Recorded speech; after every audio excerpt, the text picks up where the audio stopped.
Ou toi, à quel moment alors tu as décidé vraiment de shifter ton mindset pour vraiment passer sur ce que tu aimes faire, Ouais. ta passion qui est la création de contenu et Mmh mh. surtout le do-it-yourself. Qu'est-ce qui a fait que Mmh. tu as décidé de prendre un virage à 360?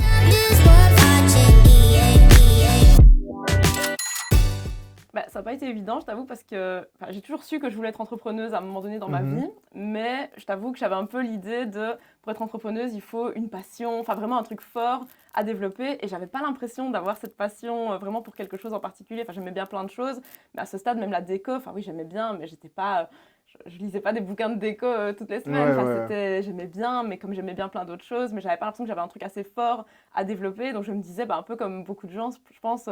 À 30 ans, je trouverai un projet, je me lancerai. Je sais pas pourquoi 30 ans, mais voilà, Mhm. j'aurai un peu d'expérience. Enfin, voilà.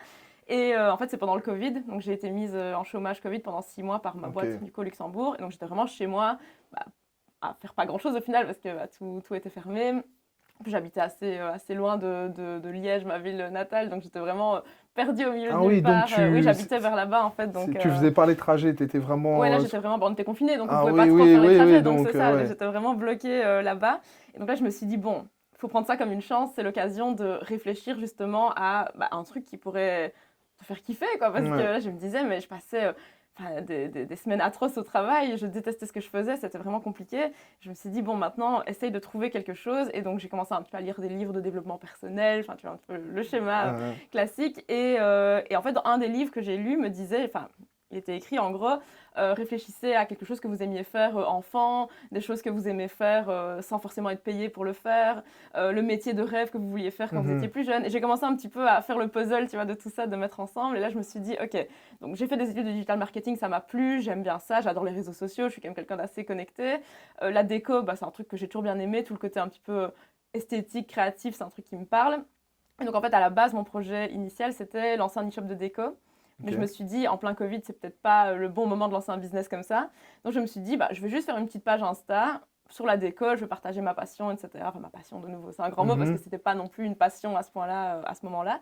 Je vais partager tout ça et en fonction de ça, je verrai voilà, l'intérêt des gens.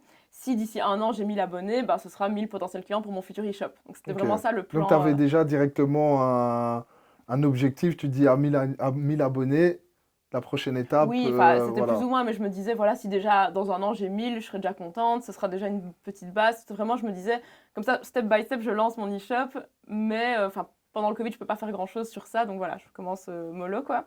Et en fait, je me suis rendu compte que très vite, au bout d'un mois, j'avais 1000 abonnés, au bout de 2 mois, 2000, c'est plus ou moins allé comme ça. Enfin, je pense qu'au bout de 8 mois, j'étais à 10 000. Ok. Et donc, je me suis dit, ah, en fait, il y a peut-être autre chose à faire que vraiment l'e-shop. En fait, vraiment, le compte Instagram en lui-même plaît. J'avais des personnes qui m'envoyaient des messages, qui me demandaient des conseils, etc. Donc, je me suis dit, pourquoi pas créer un coaching, justement, avec mes connaissances de mon master pour aider d'autres personnes à se développer. Parce que moi, c'est un truc qui m'a toujours bien plu de partager, on va dire, mes connaissances Ouais. avec des gens. Donc, je me suis dit, on va lancer un coaching. J'ai rédigé une formation PDF, etc. Pour partager voilà, les essais-erreurs un petit peu que j'avais fait dans ce domaine-là. Et puis là, j'ai commencé à avoir les premières demandes de collaboration sur les réseaux sociaux. Et donc, je me suis dit, OK, en fait, l'e-shop, peut-être un jour, Mhm. mais Mais là, c'est plus du pas... tout dans ma tête.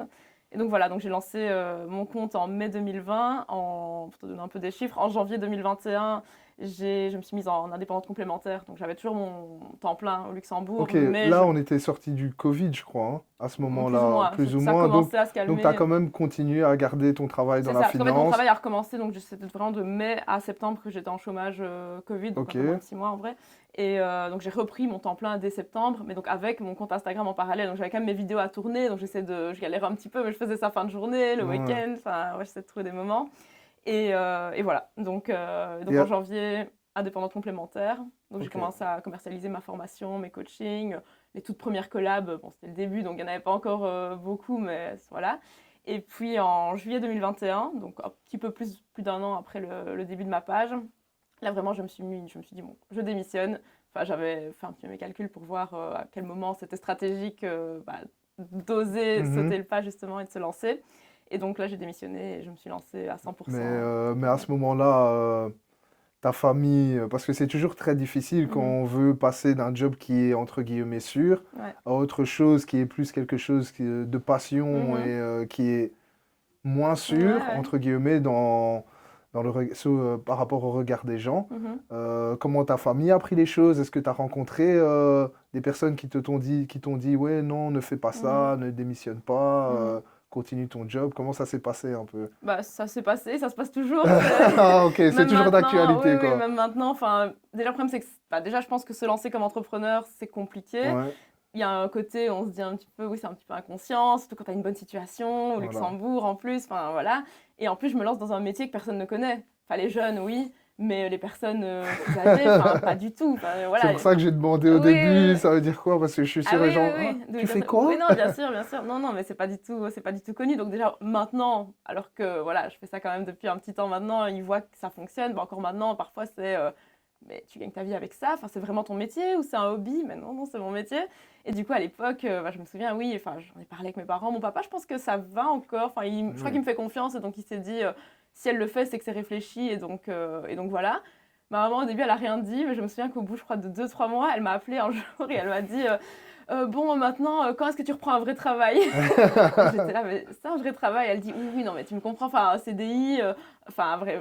avec un vrai salaire qui tombe tous les mois. Elle me dit il faut que tu cotises pour ta pension. Et j'étais là, mais c'est un vrai travail, je vais cotiser d'une façon pour ma pension, Ouais, enfin, ouais, tout ouais. est sous contrôle, ça va. Et oui, enfin, je pense que maintenant, ils voient que j'en vis, donc la Ouais, confiance est quand voilà. même installée. Mais oui, c'est vrai que même enfin, des oncles et tantes vont me dire mais oui, mais quelle idée, t'étais quand même bien au Luxembourg, tu gagnais quand même bien ta vie, c'était quand même confortable. Je dis oui, certes, mais j'étais pas heureuse. Et ils me disent oui, mais on fait pas un métier pour être heureux, on fait un métier pour gagner sa vie. Bah Ouais, bah, oui et non, ouais, tu non. vois. Ouais, Peut-être à je l'époque, suis... c'était peut-être comme ça C'est... dans les mentalités, mais moi perso, on passe le plus grand temps de notre vie au travail, bah, c'est pour être épanoui. Oui, non, moi, je c'est suis la tout à base. fait d'accord avec toi. Watching